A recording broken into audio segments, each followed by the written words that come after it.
Dito tayo sa kuweba nila ng Life and Style tsaka ng Milk and Wine.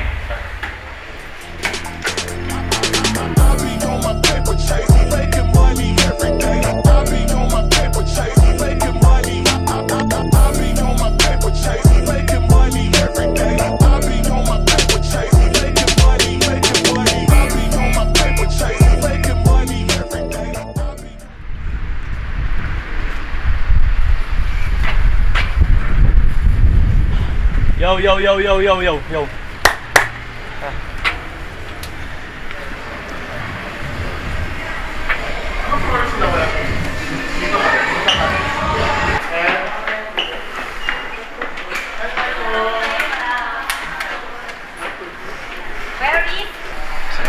Sir Ganda. Si Madam oh. Ay Madam.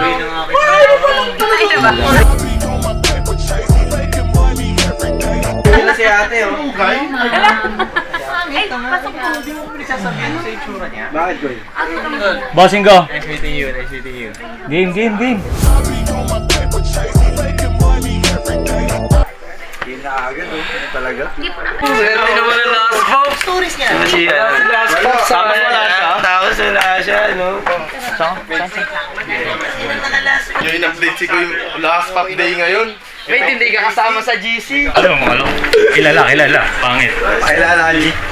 Ato Class S, supremo ng mga litimong classes na pangit dito sa buong mundo. Buong mundo ha. At ang dahilan kung bakit magkakaroon ng million views na podcast yung 2 joints. Dahil may pangit na dumating. Alam mo, puro kayo guwapings eh. Pakontest dito, Life and Style, tsaka Milk and Wine. And sila yung mga lumang tao. Mga lumang tao. Ako pinakabata dito pala. No? 23. Ako pinakabata. Maka-upper ka dyan. Bossing go. Parang okay din yung kalbo, no? Last week, yung pizza. Nalimutan yung pizza. Hindi niya na tinuloy. Ililibre niya tayong pizza, di ba? Oo nga, no. Hindi niya tinuloy, Daddy. Ano ba yan? Oh my God. Hindi kasi parang agency. Parang ayos niya. Saan pa galing? Bulacan pa naman. Ox lang, wala pa Bulacan ka talaga? Bulacan talaga. Ilan tubig? Ako dalawa, madam. Sige, dalawa. Thank you, madam. Ay, ito tubig na. Ay, thank you, madam. Dalawa. Kasi, Extra ka dito. Baby, hindi uubra kahit One Bitcoin lahat to. Science yan, bro. Naka-fur pa yung boots with the fur yan eh. Hindi nga kasi dito na tayo sa ano nila, sa podcast nila. Yo. Parang si Ronaldo pag ginilid to, bababa yung stocks ng Wilkins. Gibot lang. Alam mo ah. Ang dami laman ng Gcash ito. Tiga. Kasi 600k sa Gcash, kalapay ba? 7 digit pwede. Mga illegal talaga sila.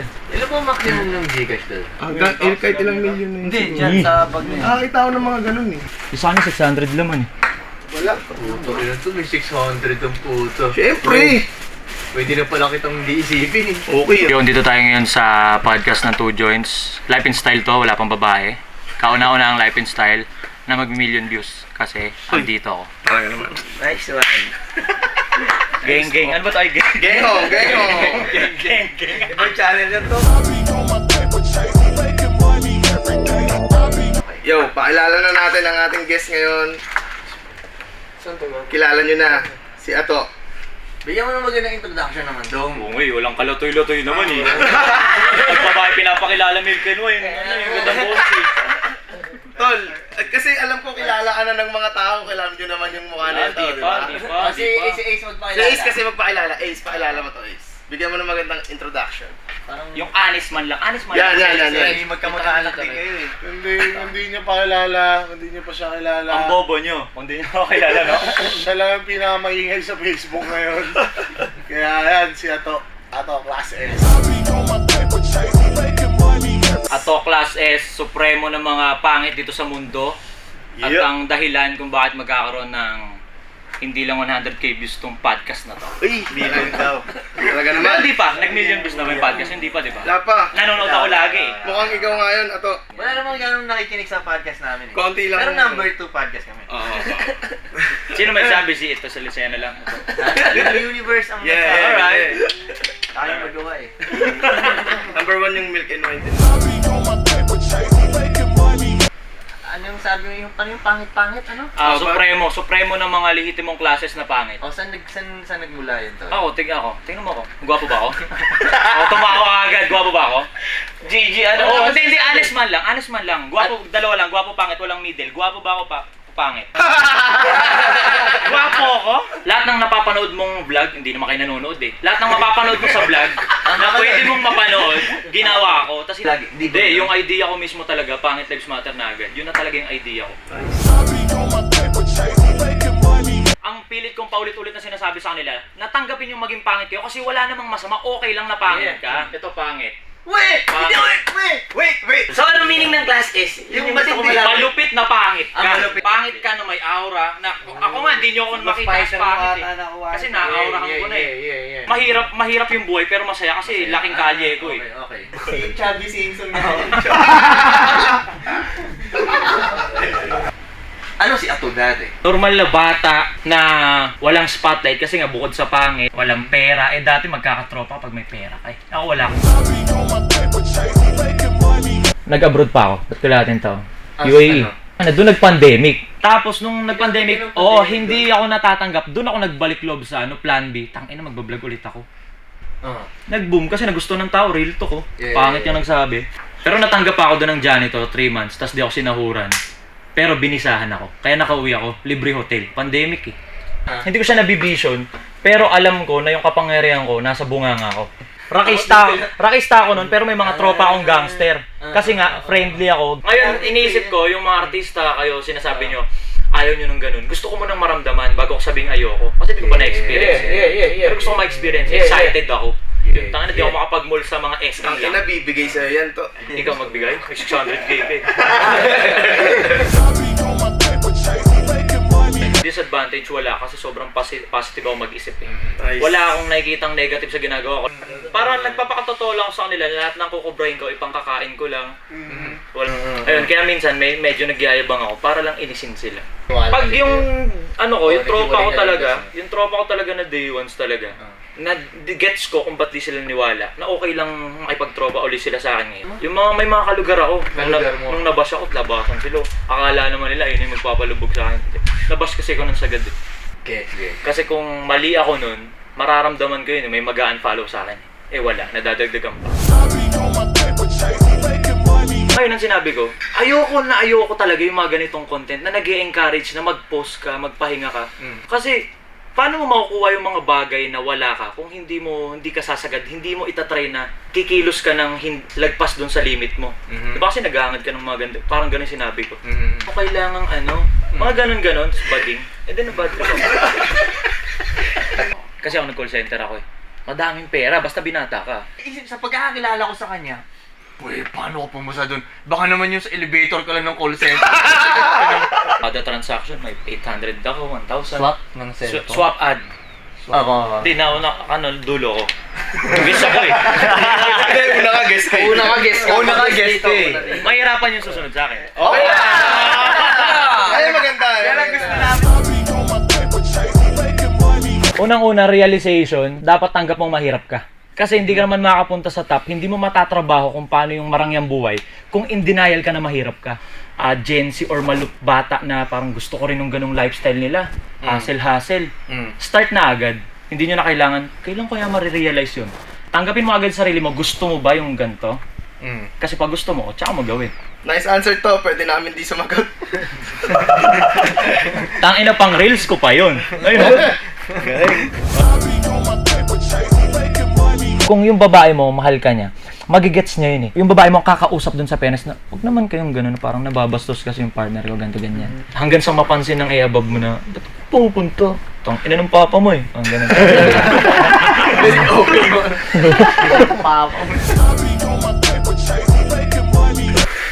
Sige, papahinga muna kami break. Sino mag-CR, pre?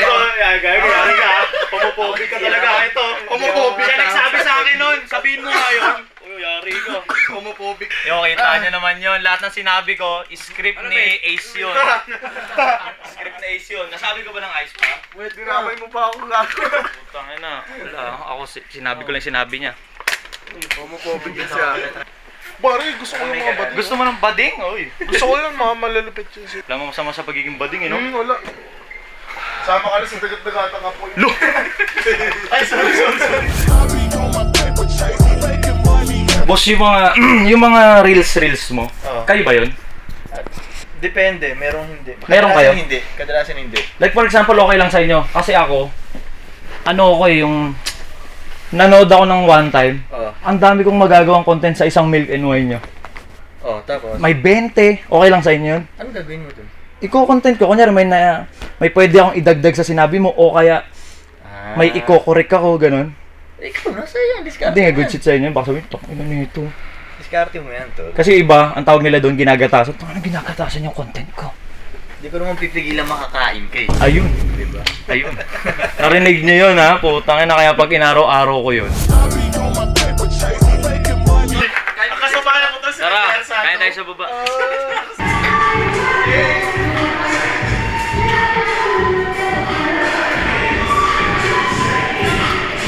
Yo, nakatapos na tayo ng Life and Style.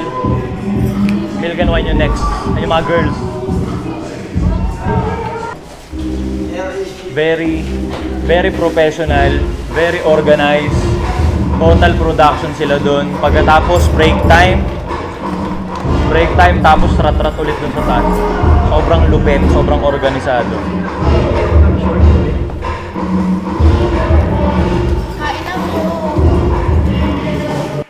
Tapos na tayo kumain dun sa baba. Tapos naka Life and Style tayo. Milk and Wine yun to. Hello guys!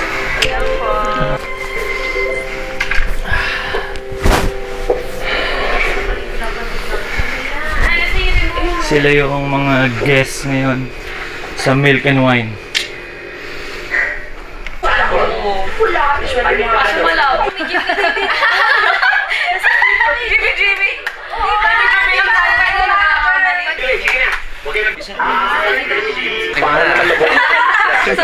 Ako nagpalaki sa'yo. Malupit diba? Malupit meaning diba? Meaning na Isa lang tayo. ba, Paul? Malupit meaning no? Malupit ang meaning.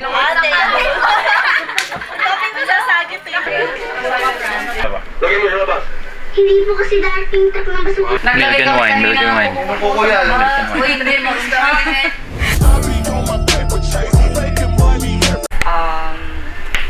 Yun, hindi kami masyado nagkaka-updatean. Ganun. Yun eh. Wait lang, break muna natin kasi pupunta na siya dun sa lalaki. Ay, Pre. Bounce na kami sa mga... Salamat sa million views na ibibigay nito. Alam mo, tong ina yan. Bakas ako dun ha, bakas ako 10,000 dun. Tropa ako sa ito. Be, tayo ka nga, be.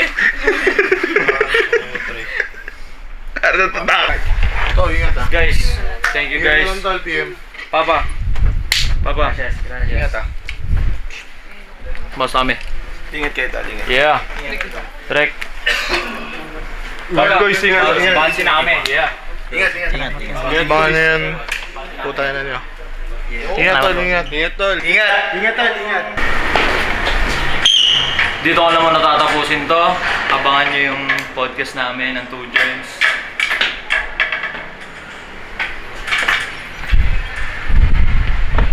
Uwi na.